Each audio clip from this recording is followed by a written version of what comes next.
Sore itu, di tengah gerimis medan yang sendu, sebuah panggilan telepon mengubah hidup Lucy Namo selamanya. Suara di seberang sana terdengar tergesa-gesa, membawa kabar bahwa adiknya, Prada Lucky, prajurit muda yang penuh semangat, kini terbaring lemah di klinik batalion. Sehari sebelumnya, Lucky sempat mengirim pesan yang kini terasa seperti isyarat kematian. "Kak, kalau aku kenapa-kenapa, tolong ceritain ke Mama." Lucy tak pernah menyangka, pesan itu menjadi awal dari rangkaian misteri kelam. Misteri yang akan membawanya pada fakta mengejutkan tentang perlakuan yang diterima sang adik, dan rahasia yang tak semua orang ingin ia bongkar. Inilah kisah nyata yang menggetarkan hati. Terungkap, curhatan terakhir Prada Lucky ke kakaknya sebelum meninggal. Selamat datang dan kembali lagi di channel Bicara Saja. Mari kita lanjut ceritanya. Langit sore di Medan berwarna abu-abu pucat. Gerimis tipis menetes di luar jendela rumah sederhana keluarga Namo. Di ruang tengah yang dindingnya dipenuhi foto keluarga, Lucy Namo duduk di kursi kayu tua, menatap layar ponselnya. Ia baru saja selesai membereskan pakaian yang dijemur ketika ponsel itu bergetar. Nomor tak dikenal muncul di layar, membuat dahinya berkerut. "Halo," suara Lucy terdengar ragu. Di seberang, terdengar suara pria muda, cepat dan tergesa-gesa. "Mbak, ini soal Prada Lucky, adiknya Mbak." Jantung Lucy langsung berdegup kencang. Nama itu, nama yang selalu membuatnya tersenyum tiap kali dibicarakan, kini terasa berat di telinga. "Ada apa dengan Lucky?" tanyanya, setengah panik. "Dia sakit, Mbak. Sudah beberapa hari demam." Tapi, suara itu terputus, seperti ragu melanjutkan. "Tapi tadi siang dia pingsan. Sekarang kondisinya nggak stabil." Lucy menggenggam ponselnya erat-erat. "Pingsan? Kok bisa? Dia nggak pernah cerita apa-apa ke aku." "Dia nggak mau bikin keluarga khawatir," jawab suara itu lirih. "Tapi, sepertinya ini serius, Mbak. Mungkin Mbak perlu ke sini." Gerimis di luar semakin deras, suara air menimpa atap seng bercampur dengan degup jantung Lucy yang tak terkendali. Pikirannya melayang ke pesan singkat yang ia terima sehari sebelumnya. Pesan yang awalnya ia anggap biasa saja. "Kak, kalau aku kenapa-kenapa, tolong ceritain ke Mama." Waktu itu Lucy sempat tertawa kecil membacanya, mengira itu hanya gurauan. Lucky memang suka bercanda, apalagi dengan gaya bicara yang membuat siapapun sulit membedakan antara serius dan bercanda. Tapi sekarang, pesan itu terasa seperti peringatan yang ia abaikan. Lucy berdiri dan berjalan mondar-mandir di ruang tamu. Ibunya, Mama Hetinina, keluar dari dapur sambil mengelap tangannya di kain celemek. "Siapa yang telepon, Lus?" Lucy menelan ludah, mencoba menyusun kata. "Mama, itu ada kabar dari tempat Lucky. Katanya dia sakit. Pingsan." Raut wajah Mama Hetinina langsung berubah. Perempuan paruh baya itu mendekat, memegang lengan putrinya. "Sakit? Kok bisa? Lucky itu kuat, jarang sekali sakit." Lucy hanya mengangguk pelan, tidak ingin menambah kepanikan ibunya. Namun dalam hati, ia sendiri merasa ada yang janggal. Lucky memang jarang sakit, tapi beberapa minggu terakhir, nada suaranya di telepon terdengar berbeda. Lebih pelan, lebih lelah.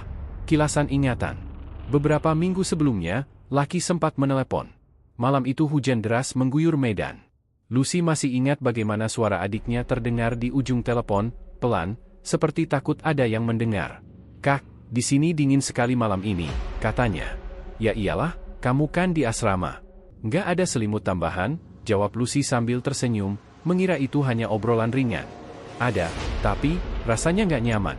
"Kak, kalau aku kenapa-kenapa, jangan marah sama siapa-siapa ya." Ucapan itu terdengar aneh. Saat Lucy bertanya maksudnya, Lucky hanya menjawab dengan tawa hambar. "Bercanda, Kak." Tapi Lucy tahu, itu bukan bercanda. Ada jeda panjang sebelum tawanya. Seakan ada beban berat yang ia sembunyikan. Kembali ke sore itu. Suara hujan di luar semakin deras ketika ponsel Lucy kembali berdering, nomor yang sama. "Mbak, Lucky sekarang lagi di klinik batalion. Tapi, kami sarankan keluarga siap-siap. Kondisinya drop sekali," ujar suara di ujung sana. Kata, "siap-siap," itu membuat dada Lucy terasa sesak. Siap untuk apa? Siap menerima kabar buruk?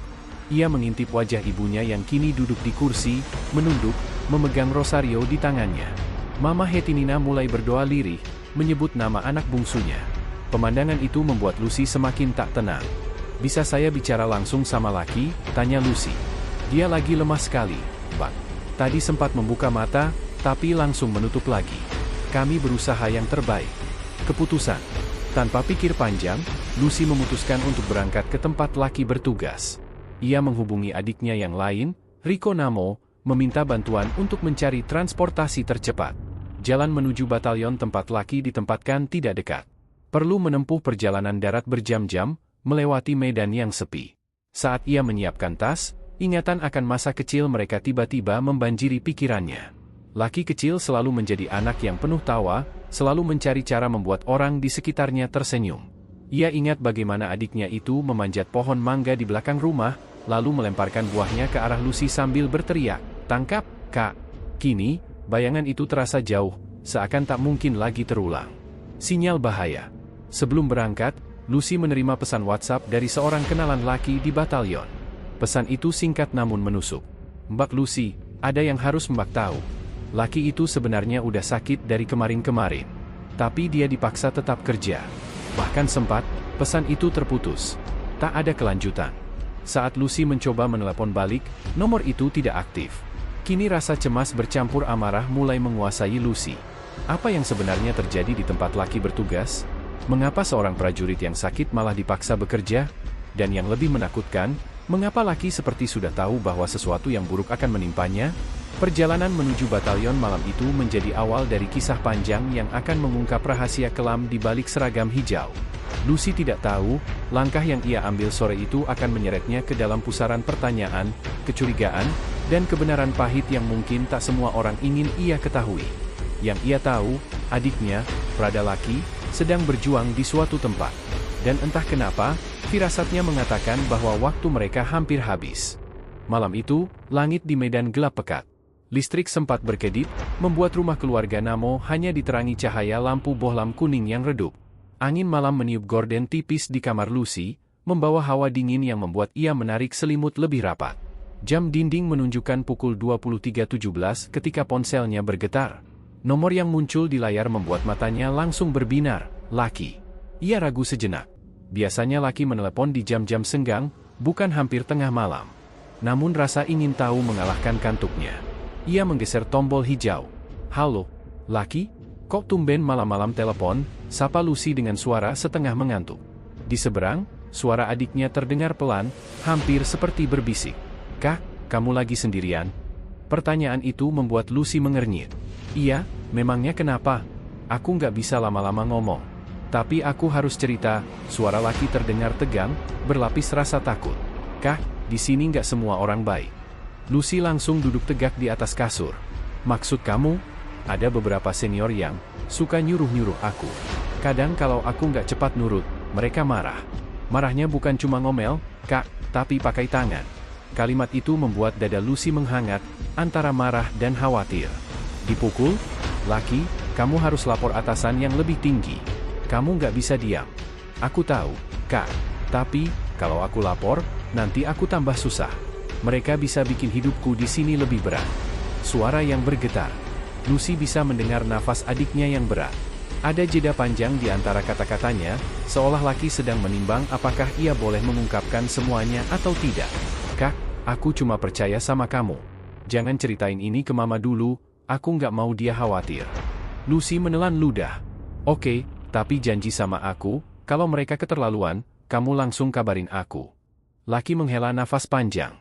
"Kadang aku nggak kuat, Kak. Apalagi kalau lagi sakit. Mereka nggak peduli. Mau kamu demam atau enggak, kerja tetap harus jalan." Suara Lucky melemah, dan Lucy bisa merasakan ada beban yang ia tahan selama ini. "Kak, kalau aku kenapa-kenapa, ingat, aku cuma pernah nyebut 3 nama ke kamu."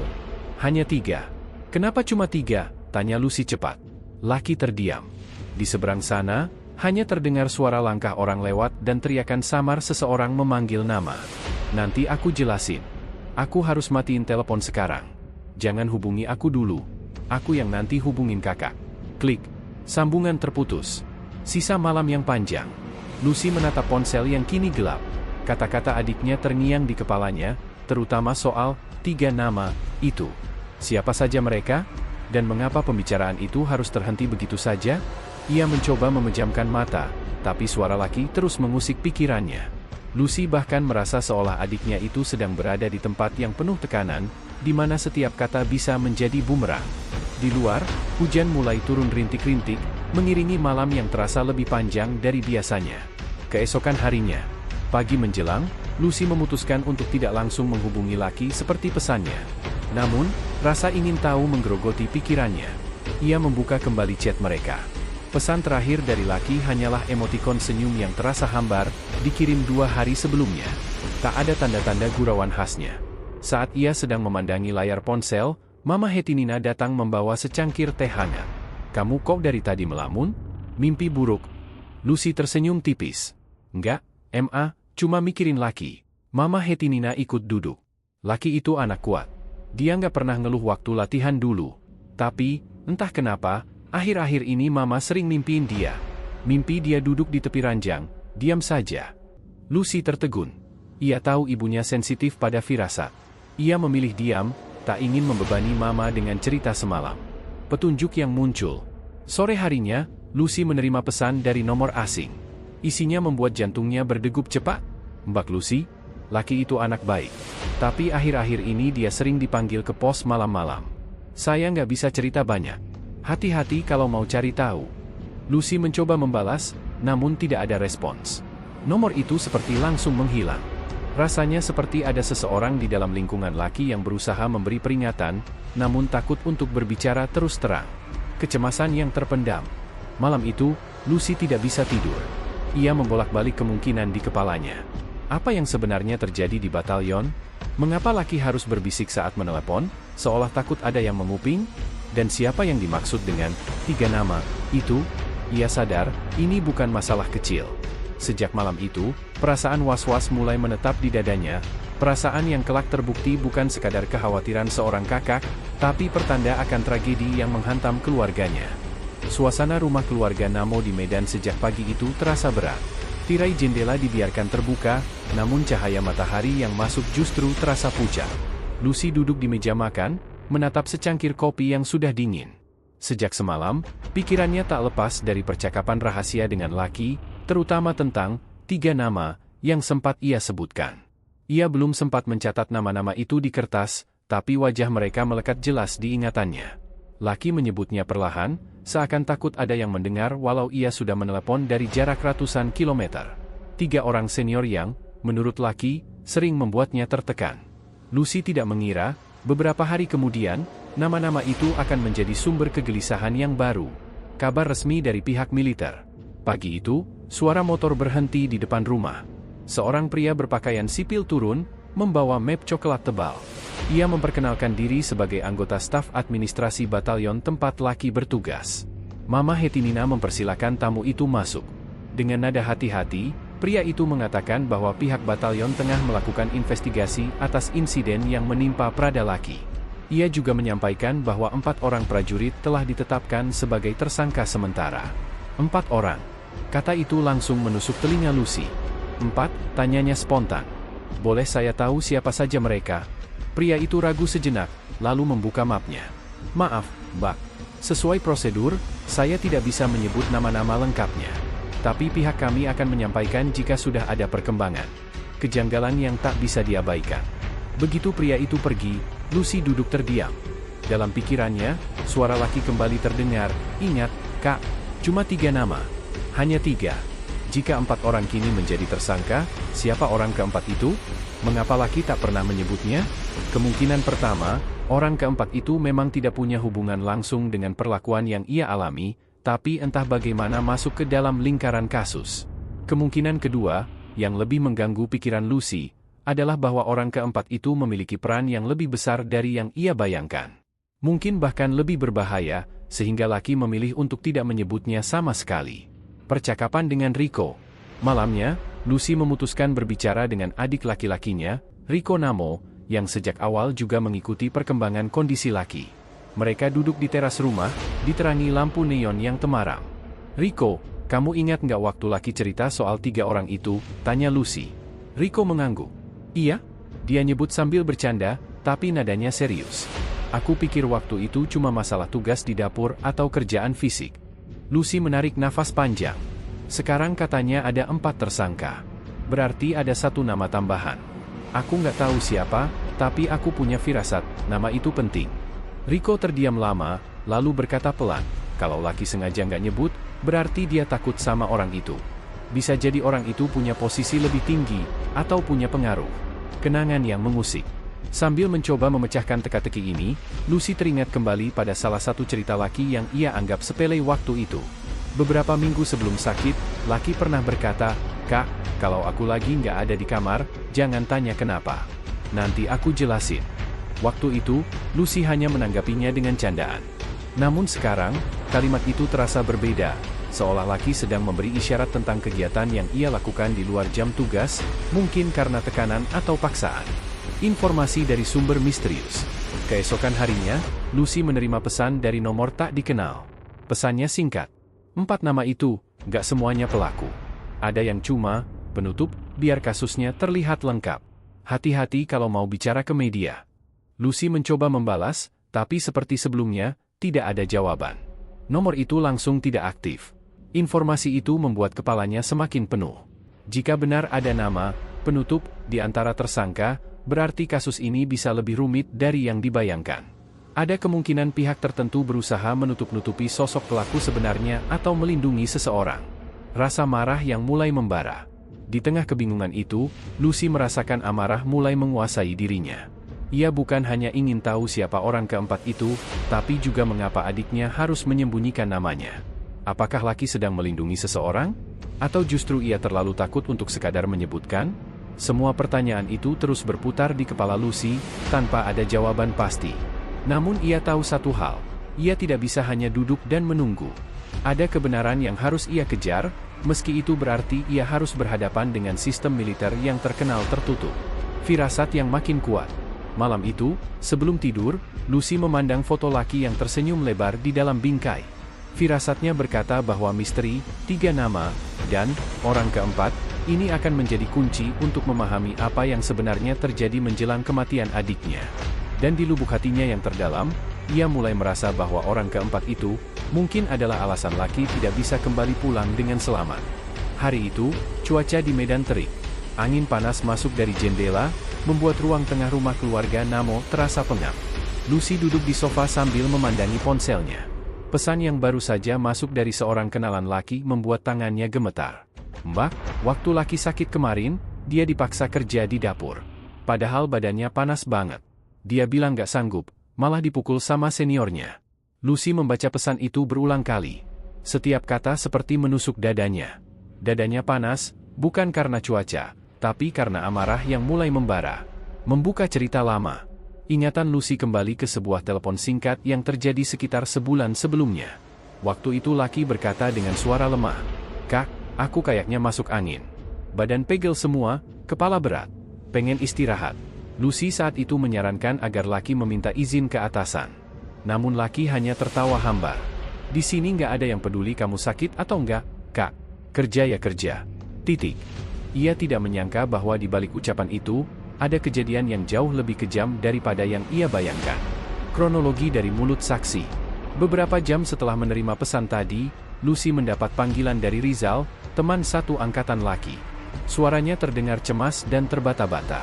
"Mbak Lucy, saya sebenarnya takut ngomong. Tapi saya nggak tega kalau ini nggak ada yang tahu." "Masalah waktu dia sakit?" tanya Lucy cepat. "Iya, Mbak. Waktu itu laki demam tinggi. Dia udah bilang ke seniornya kalau badannya nggak kuat. Tapi senior itu marah, bilang laki alasan biar nggak kerja. Akhirnya dia dipaksa ke dapur buat angkat panci besar sama cuci peralatan. Laki sempat duduk karena pusing, lalu dipukul pakai sendok besi panjang. Sambil dimaki-maki, Lucy menggenggam ponselnya erat-erat. Nafasnya memburu, seperti menahan sesuatu yang ingin meledak. Terus, setelah itu, dia pulang ke barak, tapi malamnya menggigil. Besoknya makin parah. Baru dibawa ke klinik batalion setelah kondisinya drop. Amarah yang memuncak. Seketika, Lucy berdiri dari sofa. Ia mondar-mandir di ruang tamu, mencoba mengatur nafas. Orang sakit malah dipaksa kerja, apalagi dipukul. Itu manusia atau bukan? Mama Hetinina yang sedari tadi duduk di kursi pojok terkejut mendengar nada suara putrinya. "Kenapa kamu marah-marah, Luz? Ada apa dengan laki?" Lucy menoleh, menatap ibunya yang mulai cemas. "Ma, aku dapat kabar, waktu laki sakit, dia diperlakukan gak manusiawi. Bahkan dipukul." Mama Hetinina menutup mulutnya dengan tangan, matanya membesar. Astaga, Lucky, anakku. Bertambahnya rasa curiga. Bagi Lucy, cerita ini bukan hanya tentang kekerasan fisik. Ia mulai mengaitkannya dengan 3 nama yang pernah disebut Lucky. Apakah salah satu dari mereka yang melakukan ini? Atau mungkin orang keempat yang tak pernah disebutkan justru dalangnya? Lucy mulai menyadari pola. Lucky bukan hanya mengalami tekanan mental, tapi juga fisik, bahkan saat kondisinya tidak memungkinkan. Semua ini terdengar seperti hazing atau perpeloncoan terselubung, tapi dilakukan di lingkungan yang seharusnya menjunjung solidaritas. Tanda-tanda yang terlupakan. Beberapa minggu sebelumnya, Lucky sempat mengirim foto dirinya ke Lucy. Di foto itu, wajahnya terlihat pucat dan matanya sayu. Lucy mengira itu hanya efek lelah setelah latihan. Ia bahkan sempat bercanda, "Mukamu kayak zombie, Luck." Lucky hanya membalas dengan emotikon tertawa. Kini, melihat kembali foto itu di galerinya, Lucy sadar, itu bukan sekadar lelah. Ada sakit yang ia tahan, dan mungkin juga luka yang tak terlihat. Konfrontasi yang tertunda. Lucy sempat berpikir untuk langsung menghubungi pihak batalion. Namun ia menahan diri. Ia tahu, jika ia bicara tanpa bukti, kemungkinan besar pihak militer akan menyangkal atau menutup-nutupi. Ia memutuskan untuk mengumpulkan informasi sebanyak mungkin, termasuk mencari saksi lain yang berani bersuara. Rizal sendiri berjanji akan mencoba menghubungi beberapa rekan dekat Lucky. "Tapi, Mbak, tolong jaga nama saya. Kalau sampai mereka tahu saya ngomong, habis saya." Kesadaran pahit. Malam itu, Lucy duduk sendirian di kamar. Foto-foto Lucky ia letakkan di meja, berdampingan dengan buku catatan yang kini berisi potongan informasi yang ia kumpulkan. 3 nama pelaku yang disebut Lucky, misteri orang keempat, dan kini cerita tentang sakit yang tak ditolong.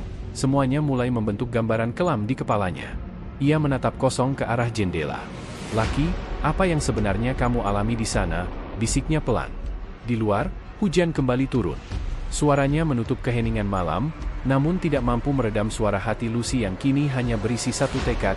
Ia harus mengungkap kebenaran, apapun risikonya.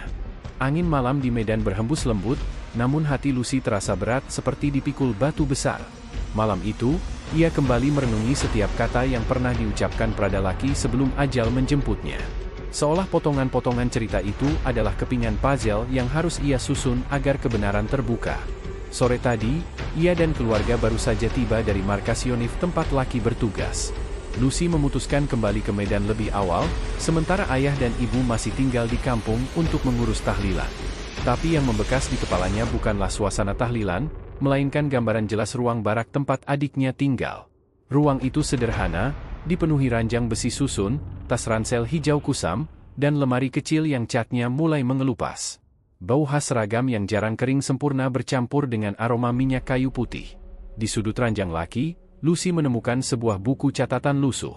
Sampulnya robek di bagian ujung, tetapi halaman-halamannya penuh coretan tangan adiknya.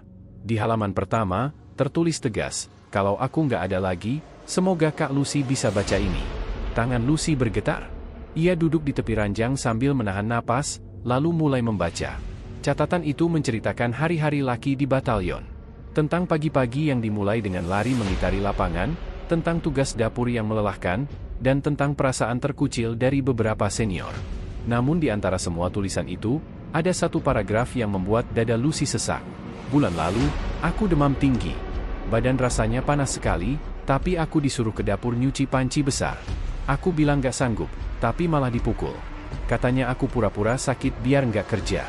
Aku cuma bisa duduk di lantai waktu itu, kepala pusing. Kak, aku takut kalau suatu hari mereka keterlaluan." Lucy menutup buku itu, menatap kosong ke arah ranjang.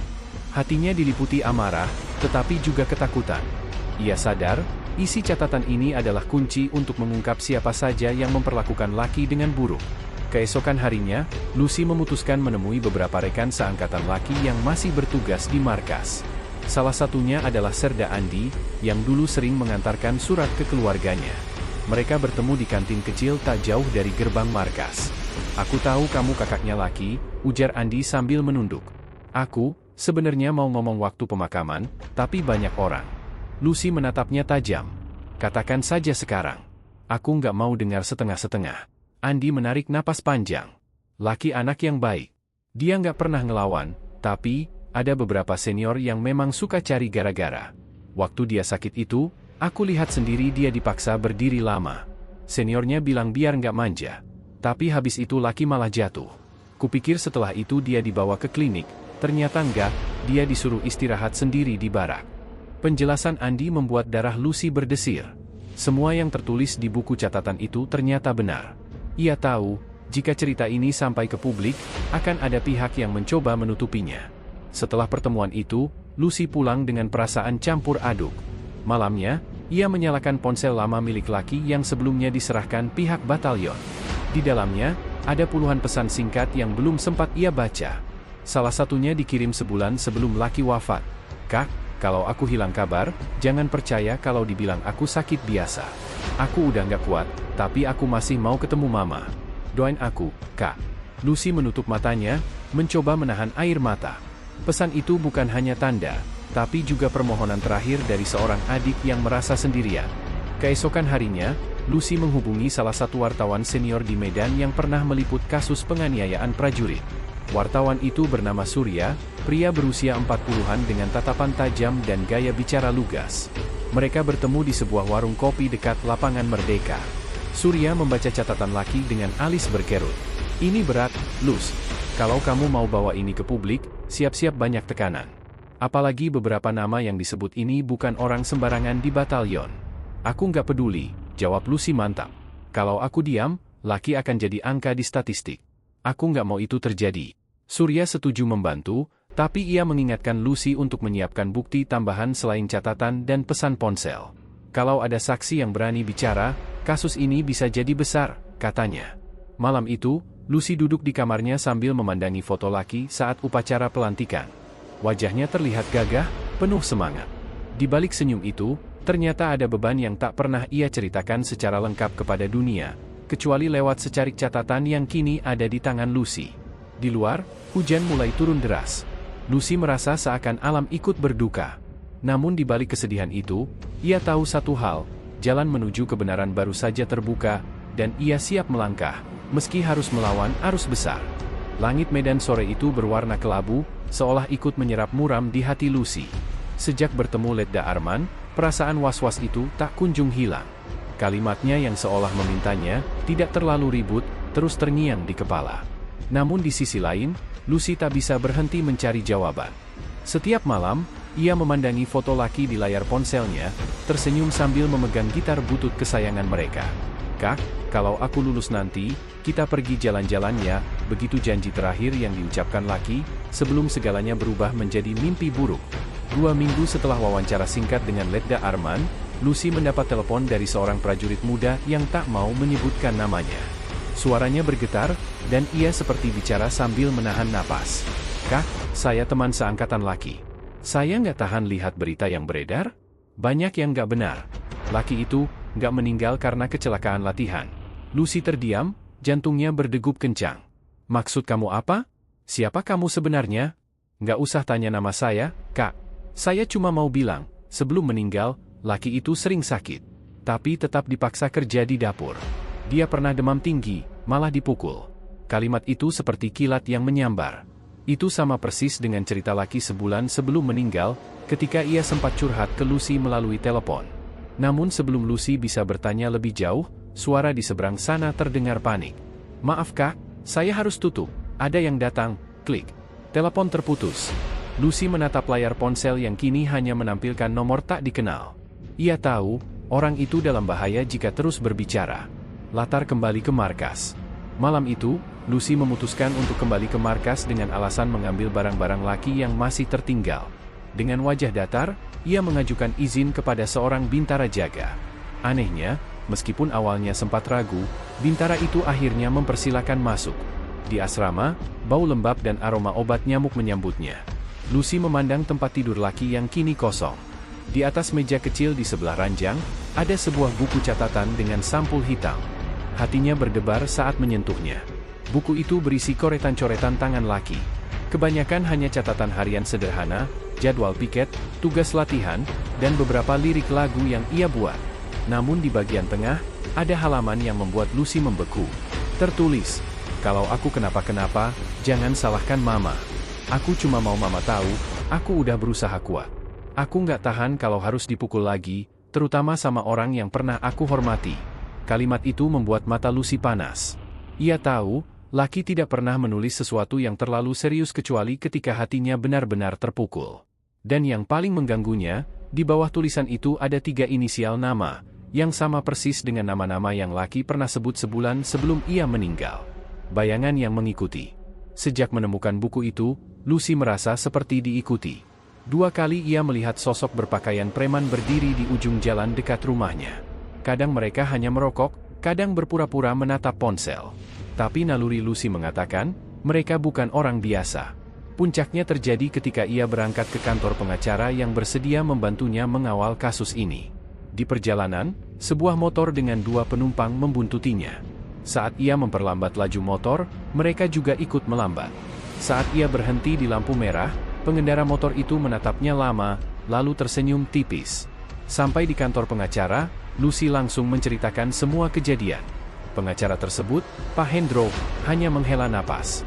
Bu Lucy, ini sudah masuk wilayah berbahaya. Kalau benar ada pihak yang ingin menutupi kasus ini, kita harus hati-hati. Tapi saya janji, kita akan cari jalan hukum yang tepat. Pertemuan rahasia. Beberapa hari kemudian, Lucy kembali mendapat pesan dari nomor tak dikenal. Kalau mau tahu yang sebenarnya, datang ke warung kopi dekat terminal lama, jam 10 malam. Sendirian. Awalnya ia ragu. Tapi rasa penasaran dan dorongan untuk mengungkap kebenaran lebih kuat dari rasa takutnya. Malam itu, ia duduk di pojok warung kopi yang sepi, hanya ditemani lampu redup dan suara televisi kecil yang memutar berita. Tak lama, seorang pria muda datang, mengenakan hoodie abu-abu. Ia duduk di hadapan Lucy dan langsung berbicara dengan suara rendah. Saya yang telepon ibu tempo hari. Laki itu, sebenarnya korban. Dia sakit, tapi tetap dipaksa kerja. Saat dia protes, dia dipukul. Dan, ada kejadian malam sebelum dia dibawa ke klinik. Dia dibawa ke lapangan kosong, dan, ya, Kak, di sanalah semua terjadi. Lucy menelan ludah, matanya berkaca-kaca. Kenapa kamu cerita ini ke saya? Karena saya nggak mau teman saya mati sia-sia. Tapi Kak, hati-hati. Ada yang mengawasi. Malam itu, Lucy pulang dengan kepala penuh pertanyaan dan hati yang semakin berat. Ia sadar, semakin dalam ia masuk ke cerita ini, semakin besar risiko yang harus ia hadapi. Tapi satu hal yang ia yakini, ia tak akan berhenti, sampai kebenaran tentang laki terungkap. Malam itu, Lucy kembali berada di kamar kecil yang dulu ditempati laki. Ruangan itu masih menyimpan aroma khas sang adik, perpaduan bau sabun mandi dan parfum murahan yang sering ia pakai. Lampu meja menyala temaram, hanya cukup menerangi tumpukan barang-barang pribadi yang belum sempat dibereskan. Di sudut meja, ia menemukan sebuah buku catatan berwarna biru tua. Sampulnya sudah sedikit terkelupas, sudut-sudutnya terlipat, dan ada noda kopi di halaman pertama. Lucy tahu, buku ini bukan sekadar catatan biasa. Laki sering menggunakannya untuk menulis hal-hal yang tak berani ia ceritakan pada orang lain. Dengan tangan gemetar, Lucy membuka halaman demi halaman. Awalnya, hanya berisi catatan latihan, jadwal piket, dan daftar barang yang harus dibeli. Namun semakin ke belakang, tulisan-tulisannya berubah menjadi curahan hati. Di halaman ke-37, Lucy menemukan sebuah paragraf yang membuatnya terhenti membaca. Kalau aku tiba-tiba hilang atau nggak pulang, bilang ke kakak bahwa aku nggak pernah benci jadi tentara. Aku cuma capek. Capek lihat wajah mereka setiap hari, capek dengar teriakan tanpa alasan. Kadang aku mikir, lebih baik nggak bangun lagi daripada harus lewat hari yang sama. Air mata Lucy mengalir deras. Kata-kata itu seperti memukulnya berkali-kali. Ia membayangkan betapa berat beban yang harus ditanggung laki seorang diri di lingkungan yang seharusnya melindungi, bukan menyiksa. Di lembar berikutnya, ada daftar nama, 3 diantaranya cocok dengan yang pernah disebut laki saat mereka mengobrol di teras rumah sebulan sebelum ia wafat. Namun di bawahnya ada satu nama lagi, ditulis dengan huruf kecil dan garis tipis, seolah laki sengaja menyembunyikannya.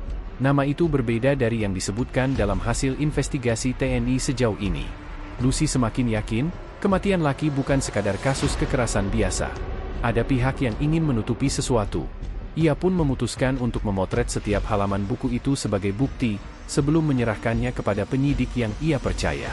Keesokan harinya, ia bertemu kembali dengan Serka Hendra di sebuah warung kopi dekat markas Korem. Suasana warung itu sederhana, meja kayu panjang, kursi plastik, dan aroma kopi tubruk yang pekat memenuhi udara. Lucy menyerahkan foto-foto catatan itu sambil berkata lirih. Kalau Bapak benar mau bantu, ini semua harus Bapak lihat. Tapi tolong, jangan sampai hilang. Serka Hendra menatap foto-foto itu lama, rahangnya mengeras. Saya tahu nama ini, ujarnya pelan sambil menunjuk nama yang ditulis samar oleh laki. Dia punya jabatan yang cukup tinggi. Kalau benar terlibat, ini akan sulit, tapi bukan berarti mustahil. Namun, Lucy sadar satu hal, semakin dekat ia dengan kebenaran, semakin besar pula risikonya. Dalam perjalanan pulang, ia merasa ada motor yang mengikuti dari belakang. Setiap kali ia mempercepat langkah, motor itu ikut melambat. Hatinya berdegup kencang. Sesampainya di rumah, ia menutup pintu rapat-rapat dan mematikan lampu. Malam itu, Lucy tak bisa tidur. Pikiran tentang adiknya, catatan biru tua itu, dan sosok misterius yang menaruh ancaman di langkahnya, terus berputar di kepalanya. Ia mulai memahami, perjuangannya membongkar kematian laki bukan hanya melawan waktu, tapi juga melawan tembok kekuasaan yang sangat tebal. Namun, ia bersumpah pada dirinya sendiri, bagaimanapun caranya, rahasia di balik nama keempat itu harus terungkap. 3 hari setelah menemukan catatan biru tua milik laki, Lucy menerima pesan singkat dari nomor tak dikenal. Kalau mau tahu siapa sebenarnya yang bunuh adikmu, datang sendiri ke gudang tua di belakang terminal pukul 10 malam. Jangan bawa siapapun. Pesan itu membuat darahnya berdesir. Ia bimbang, apakah ini jebakan, atau benar-benar kesempatan untuk mengetahui kebenaran? Setelah berpikir panjang, Lucy memutuskan untuk pergi, namun ia menyimpan satu langkah antisipasi. Ia mengabari Serka Hendra lewat pesan terenkripsi yang mereka sepakati sebelumnya. Malam itu, hujan rintik membasahi jalan. Lampu-lampu jalan redup, menciptakan bayangan panjang di aspal basah. Gudang tua di belakang terminal terlihat sepi, dikelilingi pagar kawat yang sudah berkarat. Pintu kayu besar di depannya setengah terbuka, seolah mengundang. Dengan napas teratur tapi hati yang berdegup cepat, Lucy melangkah masuk. Bau debu bercampur karat langsung menyambut. Di tengah ruangan, seorang pria bertubuh tinggi, mengenakan jaket hitam, berdiri membelakanginya. "Aku tahu kamu cari siapa yang bikin adikmu menderita," suaranya berat dan parau. "Tapi kamu harus siap, karena yang kamu cari bukan cuma satu orang, ini sistem." Lucy diam, mencoba memproses kata-kata itu. Pria itu lalu mengeluarkan amplop coklat dari dalam tasnya. Isinya, foto-foto memar di tubuh laki yang diambil secara diam-diam di barak, rekaman suara teriakan dan makian dari malam kejadian, serta daftar nama-nama pelaku, termasuk satu nama yang selama ini tak pernah muncul di media, nama keempat yang tertulis samar di buku catatan biru. "Kau pikir ini sekadar ulah senior mabuk? Tidak. Ada perintah, ada alasan, dan ada orang-orang yang menutupinya," ujar pria itu sambil menatap lurus. "Adikmu menolak terlibat dalam sesuatu yang kotor. Dia menolak, dan itu hukumannya." Lucy terdiam.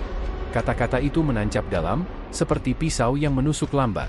Ia mulai mengerti, laki tidak mati karena insiden biasa, melainkan karena melawan perintah yang bertentangan dengan nuraninya. Tiba-tiba, suara deru motor terdengar mendekat. Pria itu menoleh cepat. "Mereka sudah tahu kau di sini. Ambil ini, pergi lewat pintu belakang." Lucy menggenggam erat amplop itu dan berlari. Langkahnya terhuyung di lantai licin, tapi ia tak berhenti. Dari pintu belakang gudang, ia melihat dua sosok berpakaian gelap mengejarnya. Napasnya terengah saat ia mencapai jalan kecil di belakang pasar. Untungnya, Serka Hendra muncul dengan mobil tua miliknya, memekik, "Cepat masuk." Lucy melompat ke kursi penumpang, dan mereka melaju kencang menembus hujan.